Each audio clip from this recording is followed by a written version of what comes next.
मंच पर विराजमान इस मिशन को साकार करने की जिम्मे विशेष जिनकी जिम्मेवारी हैं, ऐसे मेरे साथी श्रीमान राजीव प्रताप रूडी जी, मंत्रिपरिषद के सभी वरिष्ठ साथी, उपस्थित सभी महानुभाव और इस सभागृह के बाहर भी टेक्नोलॉजी के माध्यम से जुड़े हुए और यहाँ उपस्थित सभी मेरे युवा मित्रों, आज पूरा विश्व युवा कौशल दिवस मना रहा है।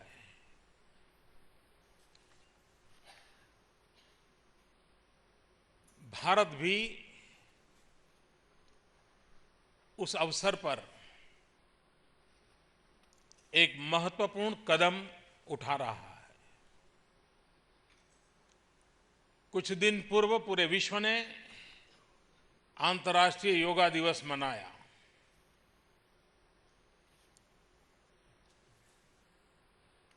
और हमारे देश के लोगों को ताज्जुब हुआ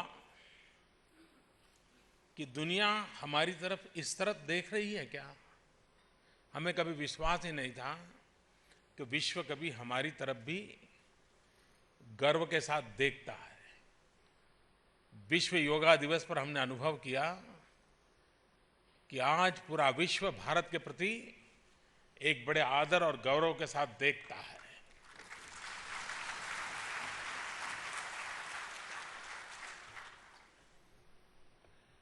हमारे यहाँ शिक्षा के संबंध में बहुत सारी चर्चाएं होती रहती हैं कि जितने बच्चे स्कूल जाते हैं,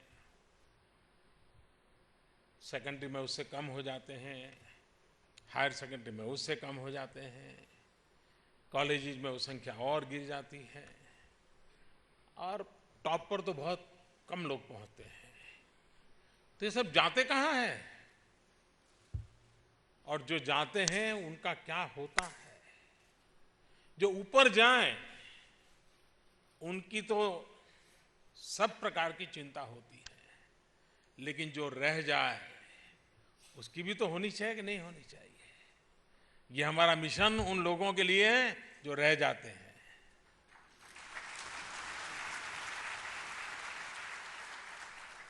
और रह कौन जाते हैं? अमीर परिवार का बच्चा नहीं रह जाता है, उसको तो कुछ न कुछ मिल जाता है पैतृक परंपरा से। जो रह जाता है वो गरीब का बच्चा होता है। और एक प्रकार से हमने बहुत योजनापूर्वक गरीबी के खिलाफ एक जंग छेड़ा है और ये जंग जीतना है। और ये गरीबी खिलाफ का जंग जीतने के लिए गरीब की ही मुझे फौज बनानी है। हर गरीब मेरा फौजी है, हर गरीब नौजवान मेरा फौजी है। उन्हीं की ताकत से, उन्हीं के बलबूते पर ये गरीबी के खिलाफ जंग जीतना है। इस देश का कोई नौजवान हाथ फैला करके कुछ मांगने के लिए तैयार नहीं है। वो दयनीय जिंदगी जीना नहीं चाहता है, वो आत्मसम्मान से जीना चाहता है, वो गर्व से जीना चाहता है।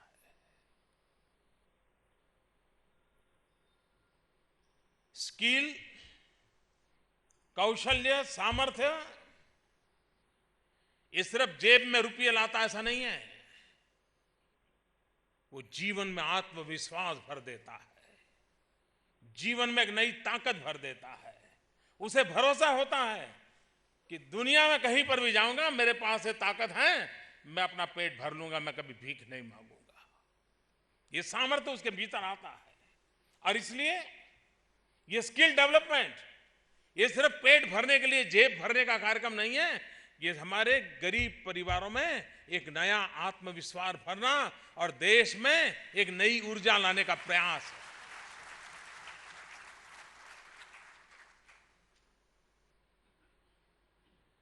हमारे यहाँ सालों से, हमने सदियों से सुना है, अमीर परिवारों में क्या बात होती है वो तो हमें मालूम नहीं है, लेकिन हम जिस समाज जीवन से आते हैं,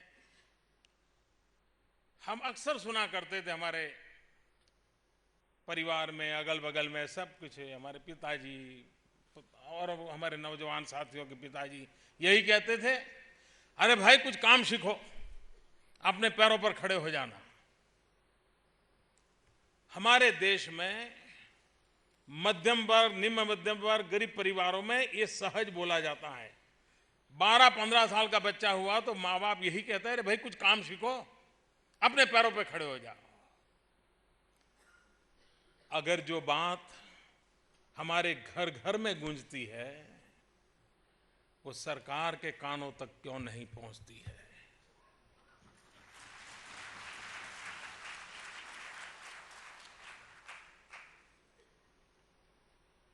और हमने उस आवाज को सुना है, उस दर्द को सुना है जो हर माँ बाप के मन में रहता है कि बेटा या बेटी कुछ काम सीखे, अपने पैरों पर खड़े हो जाए। एक बार अपने संतान पैरों पर खड़े हो जाएं तो गरीब परिवार के माँ बाप को लगता है चलिए जिंदगी धन्य हो गई। ये उसके मकसद रहता है। उसकी कोई मकसद कोई बहुत बड़ी बंगला बना करके बहुत बड़ी गाड़ियां खड़ी कर दे, वो नहीं रहता है। ये स्किल मिशन के द्वारा हमारी कोशिश है उन सपनों को पूरा करना। और इसलिए एक स्ट्रक्चर वे में, एक ऑर्गेनाइज वे में राज्यों को साथ लेकर के एक नए सिरे से इस काम को हम आगे बढ़ाना चाहते हैं।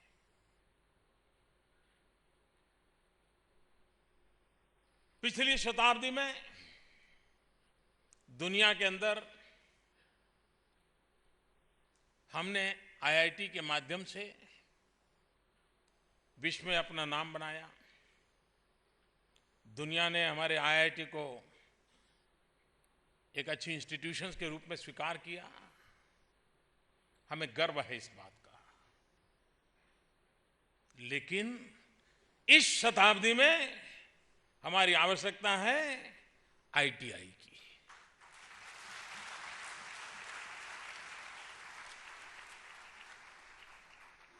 अगर पिछली शताब्दी में आईआईटी ने दुनिया में नाम कमाया तो इस शताब्दी में हमारी छोटी छोटी छोटी आईआईटी की इकाइयां ये दुनिया में नाम कमाएं, ये सपना लेकर के हम आगे बढ़ना चाहते हैं।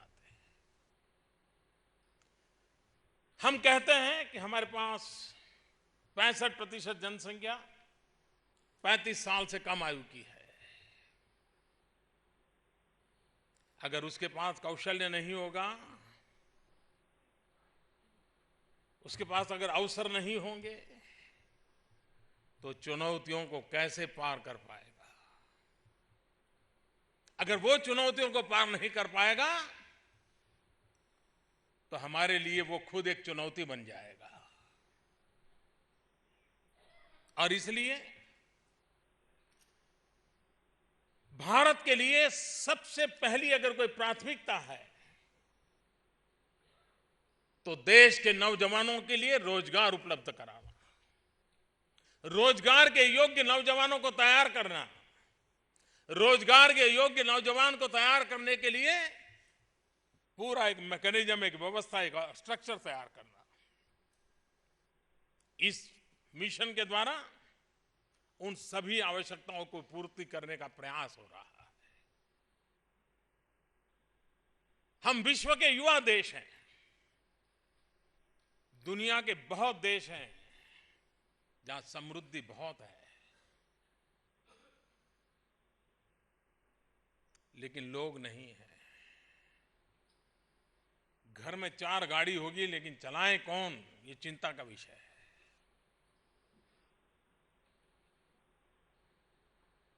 हमारे पास दुनिया को जो वर्कफोर्स की जरूरत पड़ने वाली है, हम लिख करके रखे, आने वाले दशकों में विश्व को सबसे ज्यादा वर्कफोर्स अगर कहीं से मिलेगा तो हिंदुस्तान से मिलेगा।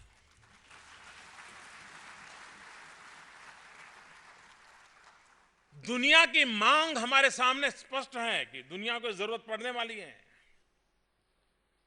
लेकिन क्या हम उसके लिए सज्ज हैं? क्या हमने तैयारी की है? क्या ज्यादा से ज्यादा अभी हमारा ध्यान नर्सिंग स्टाफ की तरफ रहता है। आप देखिए तो नर्सिंग स्टाफ के लोग जाते हैं, या हमारे जो मैसन्स का काम करने वाले लोग हैं जो गल्फ कंट्रीज में गए, उसी के इर्द गिर्द हमारा चला है। हमें न सिर्फ भारत को लेकिन पूरे विश्व की ह्यूमन रिसोर्स की रिक्वायरमेंट का मैपिंग करके भारत में अभी से सज्ज करना चाहिए कि चलिए आपको नर्सिस नहीं, पैरामेडिकल के लोग चाहिए। ये हमारी 25 इंस्टीट्यूशन है, सर्टिफाइड इंस्टीट्यूशन है, यहां से नौजवानों को ले जाइए, आपका काम चला लेंगे।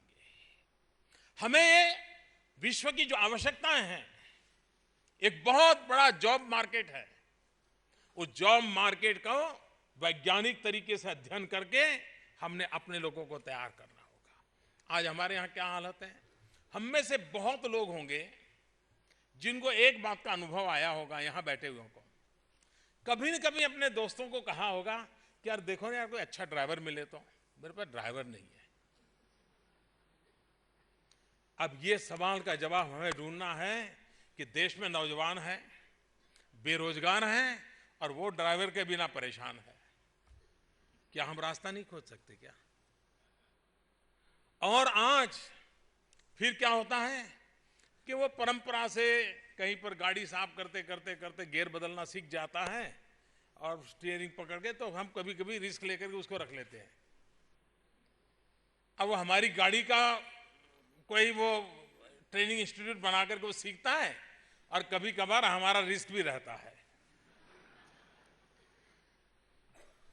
क्या हम इन लोगों को सर्टिफाई करने की व्यवस्था कर सकते हैं जो अपने तरीके से परंपरागत से सीखे, किसी इंस्टीट्यूशन में नहीं गए हैं, लेकिन कम से कम जो उसको रखता है उसको पता चलेगा हाँ भाई ये इसके पास ये सर्टिफिकेट है, मतलब कहीं न कहीं उसका एग्जाम हो चुकी है।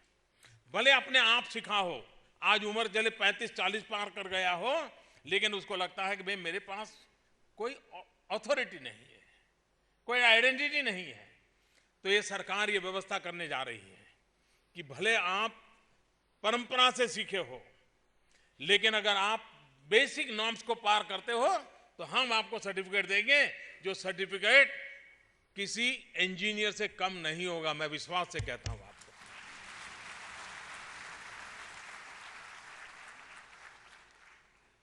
अब ये बड़ी कठिनाई है, जब सबरवाल बता रहे थे कि हर कोई कहता है भाई अनुभव क्या है।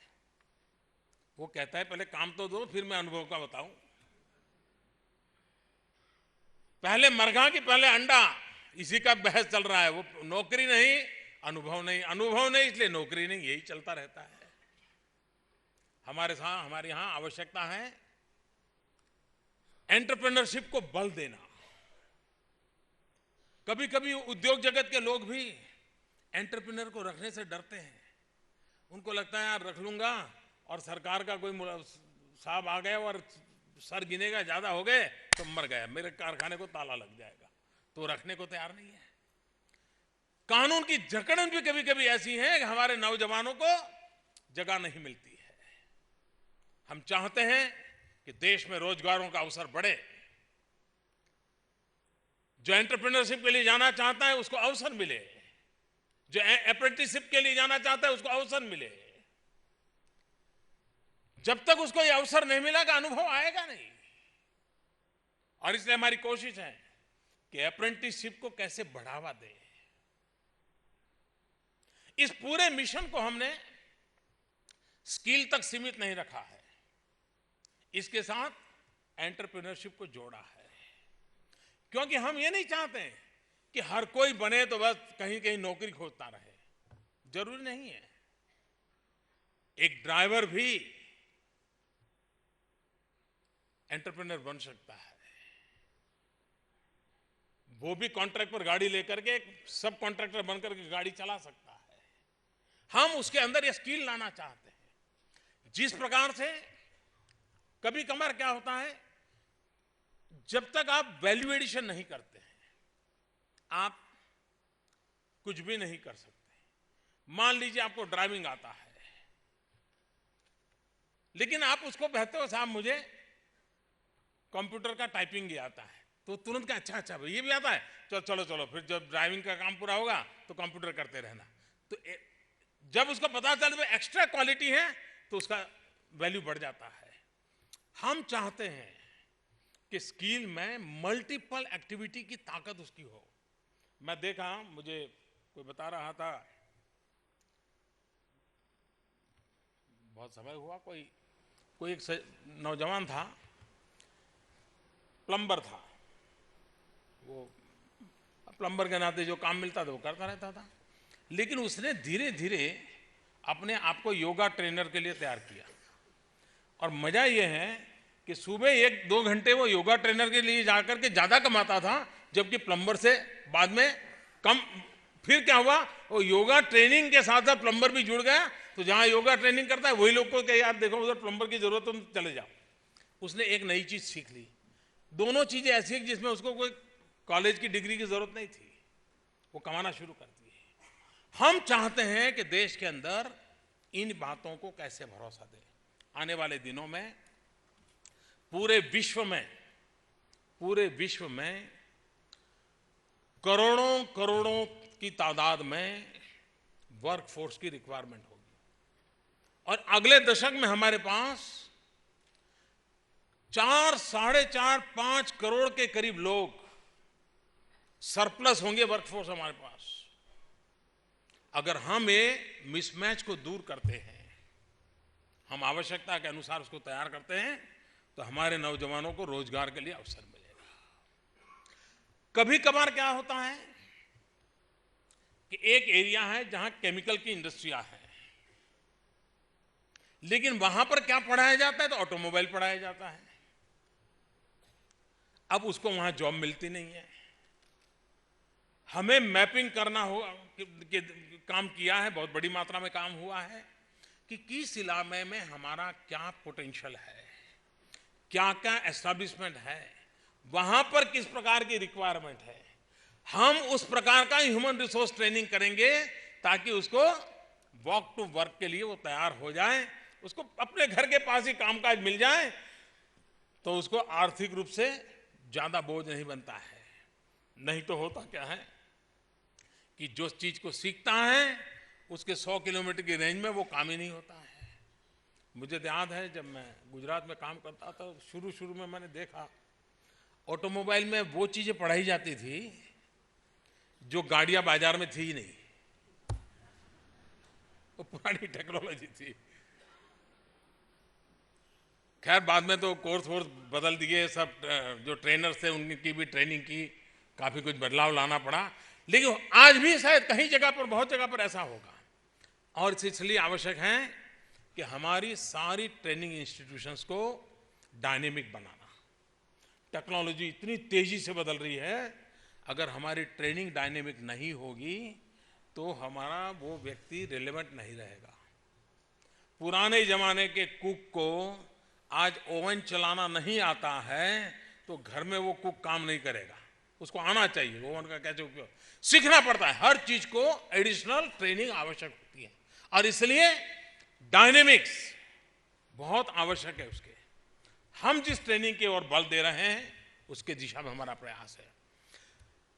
कौशल्य के संबंध में भारत की पहचान सदियों से रही है। हमने अपनी इस विधा को भुला दिया है। सदियों पहले हमारे यहां हमारी विशेषताओं को कितना माना जाता था, हमारे कौशल्य की ताकत को माना जाता था। हमने फिर से एक बार उसको रीगेन करना है। अगर आज दुनिया में चीन ने अपनी ये पहचान बनाई है कि चीन की एक पहचान बन गई है कि जैसे वो दुनिया की मैन्युफैक्चरिंग फैक्ट्री बन गया है।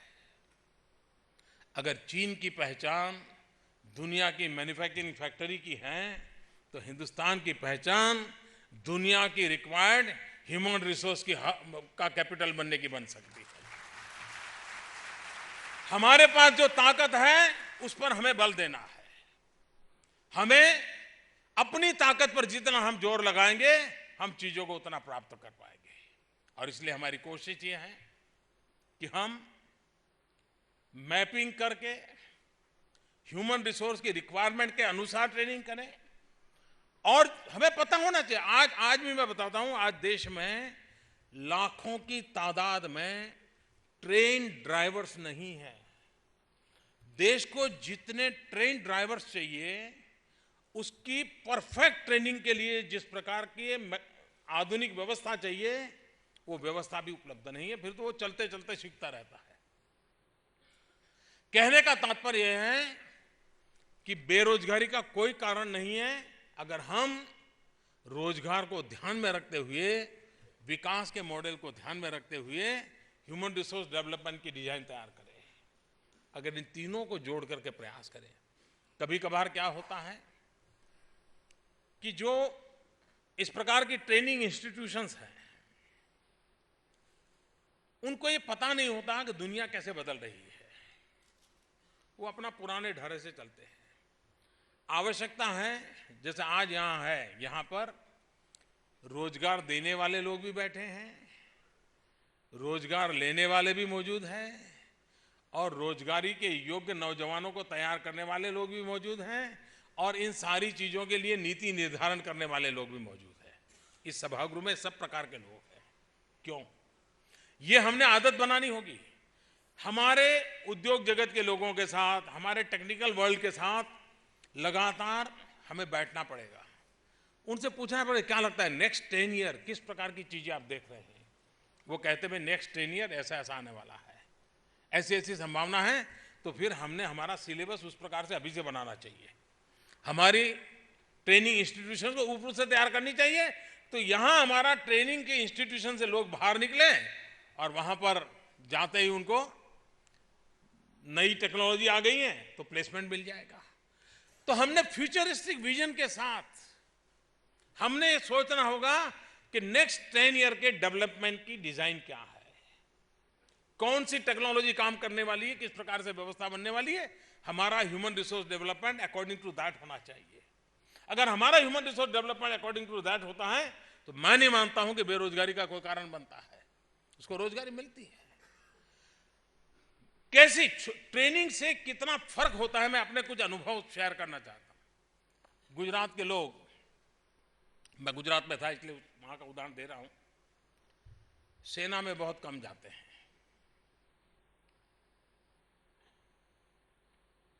अब वो उनका डेवलपमेंट ही अलग है। तो लेकिन हमने सोचा भाई क्यों हमारे लोग क्यों सेना में न जाए। तो मैंने जरा पूछताछ की, मैंने क्या प्रॉब्लम है भाई। नहीं, बोले जब फिजिकल एक्सरसाइज और एग्जाम होती है उसी में फेल हो जाते हैं। तो उनको बोले वो आते हैं तो उसी में, और हमें स्कोप है, कोटा है, लेकिन हमें मौका नहीं मिलता है। तो मैंने क्या किया, आर्मी के कुछ रिटायर्ड अफसरों को बुलाया। हमने कहा भाई हमारा ये जो ट्राइबल बेल्ट है वहाँ के नौजवानों को तुम ट्रेन करो, एग्जाम कैसे पास करनी। साहब हमारा मेल बैठ गया, उन्होंने ट्रेनिंग के कैंप लगाने शुरू करे, एक महीने के कैंप लगाते थे मोबाइल। और जब भर्ती होने लगी तो जो करीब 5-7% मुश्किल से हमारे लोग जाते थे, 35-40% तक पहुंचा दिया था। ट्रेनिंग मात्र से उनको समझा है कि भाई ऐसे दौड़ते हैं, सीना ऐसे करते हैं, जरा ये 2 चीजें तुम्हें करना आ जाएगी तो तुम्हारी एंट्री हो जाएगी। वो तैयार हो गए। कहने का तात्पर्य ऐसा नहीं कि कोई नौजवान जाना नहीं चाहता है, लेकिन कोई उसको समझाए तो। चीजें छोटी छोटी होती हैं लेकिन बहुत बड़ा बदलाव लाती है, बहुत बड़ा बदलाव लाती है। और आज जॉब मार्केट एक इतना बड़ा फील्ड है क्योंकि हर किसी को कोई न कोई सेवादार की जरूरत होती है, किसी न किसी की व्यवस्था हुई है। मैं जब स्किल डेवलपमेंट के लिए मैं काफ़ी दिमाग खपाता रहता था, क्योंकि मुझे लगता है कि और आज से नहीं, मैं कई वर्षों से इसमें ज़रा रुचि लेता हूँ। मैंने बहुत साल पहले ये सफरवाल को मेरे यहाँ भाषण के लिए बुलाया था। जब मैंने सुना कि ये जॉब मार्केट में काफ़ी काम कर रहा है तो मैंने कहा भाई बताओ तुम क्या क्या सोचते हो। बहुत साल पहले की बात है। कहने का तात्पर्य यह है कि मुझे पता लग रहा था कि ये इसका एक अपना महत्व है। इस महत्व को हमने अनुभव करना चाहिए। एक बार मैंने बहुत छोटी उम्र में दादा धर्माधिकारी को मैं पढ़ता रहता था, आचार्य विनोबा भावे के साथी थे। गांधीयन थे और बड़े ही समर्पित गांधीयन थे, चिंतक थे। एक बढ़िया उन्होंने एक अपना प्रसंग लिखा है। कोई नौजवान उनके पास गया कि दादा कहीं नौकरी मिल जाए, काम मिल जाए। तो उन्होंने पूछा तुम्हें क्या आता है? तो बोले मैं ग्रेजुएट हूँ। तो कहा अरे भाई मैं तुझे पूछ रहा हूँ क्या आता है? अरे बोले मैं ग्रेजुएट हूँ। अरे भाई तुम ग्रेजुएट हो, मैंने सुन लिया, मुझे समझ आ गया, तुम्हें आता क्या है? नहीं बोले मैं ग्रेजुएट हूँ, मुझे कुछ काम तो मिले। उन्होंने कहा अरे भाई चल तुझे ड्राइविंग आता है क्या? तुम्हें बर्तन साफ करना आता है? तुम्हें रोटी पकाना आता है क्या? कपड़े धोना आता है? क्या आता है बताओ ना। तो नहीं कि बोले मैं तो ग्रेजुएट हूँ। दादा धर्माधिकारी जी ने बहुत बढ़िया ढंग से इस चीज को लिखा है, अपने स्वानुभव से लिखा है। और इसलिए आवश्यक है कि उसको जीवन जीने का भी कौशल्य इस हस्त कौशल्य से आता है। जो हाथ से वो कला सीखता है, ताकत आती है, उसे जीवन जीने का कौशल्य प्राप्त होता है। और उसको प्राप्त कराने की दिशा में हमारा एक प्रयास है। हम उसे एंटरप्रेन्योर भी बनाना चाहते हैं। अब आप देखिए टूरिज्म हमारे देश में डेवलप करना है। जो स्थान टूरिस्ट डेस्टिनेशन है वहां टूरिस्ट गाइड तैयार करने की कोई इंस्टीट्यूट है क्या? नहीं है। वहां पर लैंग्वेज कोर्सेज हैं क्या? अगर आगरा है, टूरिस्ट डेस्टिनेशन है, तो आगरा के अंदर लैंग्वेज कोर्सेज सबसे ज्यादा क्यों नहीं होने चाहिए? ताकि वहां पर के बच्चों को सहज रूप से लैंग्वेज आती हो और टूरिस्ट को लगेगा अपनापन, उसकी भाषा में बात करेगा। ये अगर हमें टूरिज्म डेवलप करना है तो हमें हमारे वहां के ड्राइवर को मैनर सिखाने से लेकर के लैंग्वेज से कम्युनिकेट करने वाले लोगों तक की एक सहज समाज में फौज खड़ी करनी पड़ती है, जिनकी रोजी रोटी भी उससे चलती है। हमें जब तक इस प्रकार का टारगेटेड और जो कि देश की ताकत को बढ़ाता है, सर्विस सेक्टर में भी हम स्पेसिफिक चीजों को करें तो बदलाव आता है। आज देश में टूरिज्म को बढ़ावा देने के लिए बहुत बड़ी ताकत है, बहुत बड़ी ताकत है। लेकिन उस प्रकार से जो ह्यूमन रिसोर्स तैयार करने चाहिए, वो ह्यूमन रिसोर्स करने के लिए हम उतने उदासीन होते हैं। मैं तो इस मत का हूं कि जो जो टूरिस्ट डेस्टिनेशन हो वहां पर हमेशा कंपटीशन होती रहनी चाहिए गाइड की। Who is the best guide? कौन उस शहर का बढ़िया से बढ़िया वर्णन करता है? कंपटीशन हो, इनाम देते रहो, आपको ढेर सारे नौजवान मिलते रहेंगे जो हिस्ट्री बताएंगे, आर्कियोलॉजी बताएंगे, आर्किटेक्चर बताएंगे, व्यक्तियों के नाम बताएंगे, सब 50 सवालों के जवाब दे पाएंगे। धीरे धीरे धीरे धीरे पोटेंशियल खड़ा हो जाएगा। कहने का मेरा तात्पर्य है कि हमारी यहाँ संभावनाएं बहुत है। मुझे जब इस स्किल में काम करता था तो मैंने क्या किया, हमारे अफसर लोग आए थे तो ये चल रहा था कैसे करना। मैं कहा एक काम करो भाई, गर्भाधान से लेकर के मृत्यु तक जीवन में कितनी चीजों की आवश्यकता होती है उसकी सूची बनाओ, और जो सूची बनेगी वो इतनी स्किल चाहिए। तो उन अफसरों ने कहा था हम सोचते हैं। उन्होंने सरसरी नजर में 2-3 दिन बैठे और बनाए तो कोई 926 चीजें लेकर के आए कि वो जन्म के बाद उसको ये चाहिए, दिखना चाहिए, फलाना चाहिए, पढ़ाई के समय ये लगेगा, शादी के समय गुलदस्ता लगेगा, सारी चीज़ों ने लिस्ट बनाई। कोई 926 चीज़ें ऐसे ही सरसरी वैसे बनाए जाए तो शायद 2000 निकलेगी। मैंने कहा ये 926 का स्किल डेवलपमेंट है क्या तुम्हारे पास? लोगों को जरूरत है। ये हमने सोचना होगा। अगर भाई गुलदस्ते की जरूरत है तो गुलदस्ता देना। और वैल्यू एडिशन कैसे होता है, मैं हैरान था। मैं थोड़ा टेक्नोलॉजी नहीं आए तो मुझे देखने का शौकीन हूं। एक बार मैं एक ट्राइबल बेल्ट में गया तो वहां मुझे वहां की आदिवासी बच्चियों ने एक गुलदस्ता दिया और मैं हैरान था। उस गुलदस्ते के हर फूल पर मेरी तस्वीर लगाई हुई थी। मेरे लिए वो सरप्राइज था। तो मुझे लगा कि उन्होंने चिपकाया होगा। तो मैंने जरा यूं करके देखा तो ऐसा तो नहीं लगा। तो मैंने फिर उनको वापस बुलाया। मैंने कहा क्या है? ये ट्राइबल बच्चियों की बात मैं कर रहा हूं। बोले हमने गुलाब की पत्तियों पर लेजर टेक्निक से आपकी फोटो छापी है। अब आप बताइए वैल्यू एडिशन करने की क्या सोच होती है। एक आदिवासी इलाके की गरीब स्कूल की बच्ची को भी दिमाग में आता है कि टेक्नोलॉजी का कैसे उपयोग, मतलब हुआ डायनेमिक्स बदल रहे हैं। हम उसके लिए अब सज्ज कैसे करें? मुझे तो लगता है कोई ये चलाए ना भाई कि भाई 1 घंटे का ट्रेनिंग कोर्स बोर्ड लगा के बैठ जाए। क्या मोबाइल फोन कैसे उपयोग करना मैं सिखाऊंगा। मैं बताता हूं साहब, लोग क्यों में खड़े हो जाएंगे। बहुत लोग हैं जो ये तो ढूंढते रहते हैं कि नया मॉडल कौन सा आया, लेकिन उनको ये पता नहीं होता है कि ग्रीन एंड रेड बटन के सिवाय इसका क्या उपयोग होता है।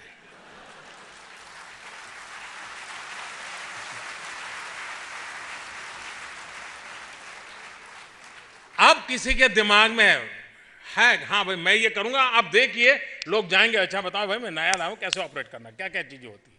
सीखने के लिए लोग जाएंगे, उपयोग करेंगे। कहने का तात्पर्य है कि हमें ये जोड़ना है। हमने कौशल्य के साथ जीवन जीने की क्षमता, कौशल्य के साथ रोजगार के अवसर, कौशल्य के साथ विश्व के अंदर भारत का डंका बजाने का प्रयास, इस लक्ष्य को लेकर के हम इस काम को चल रहे हैं। मैं राजीव प्रताप रूडी और उनकी पूरी टीम को बधाई देता हूं जिस प्रकार से इस कार्यक्रम की रचना की है, जिस प्रकार से इस कार्यक्रम को आगे बढ़ाया है।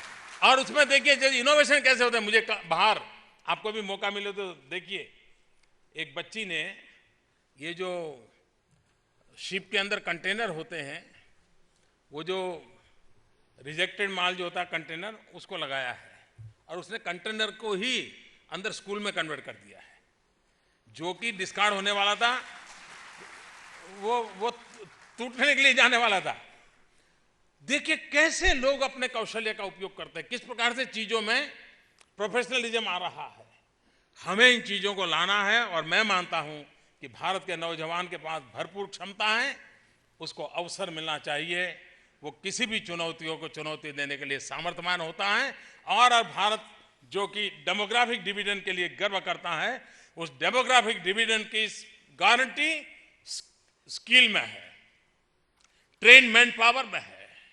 और उस ट्रेन मैन पावर स्कूल पर हम बल देकर के आगे बढ़े, यही मेरी शुभकामनाएं हैं। बहुत बहुत धन्यवाद। और इन नौजवान बच्चों को जिन्होंने दुनिया में हमारा नाम रोशन किया है, वे अब जा रहे हैं वर्ल्ड कंपटीशन में, हम उनको बहुत बहुत शुभकामनाएं दें। मैं आशा करता हूं कि हम दुनिया में इस क्षेत्र में हमारी पहचान बनाए कि हाँ भाई हमारे नौजवानों में कौशल्य के अंदर, और ये ओलंपिक से कम नहीं होता है इनका ये गेम, ये उनका कौशल्य दिखाना बड़ा महत्वपूर्ण होता है। हमारे देश में अभी ध्यान नहीं गया क्योंकि वो नहीं, ग्लैमर नहीं है, लेकिन धीरे धीरे जाएगा। आज शुरू किया है मैंने, धीरे धीरे दुनिया का ध्यान जाएगा। बहुत बहुत धन्यवाद।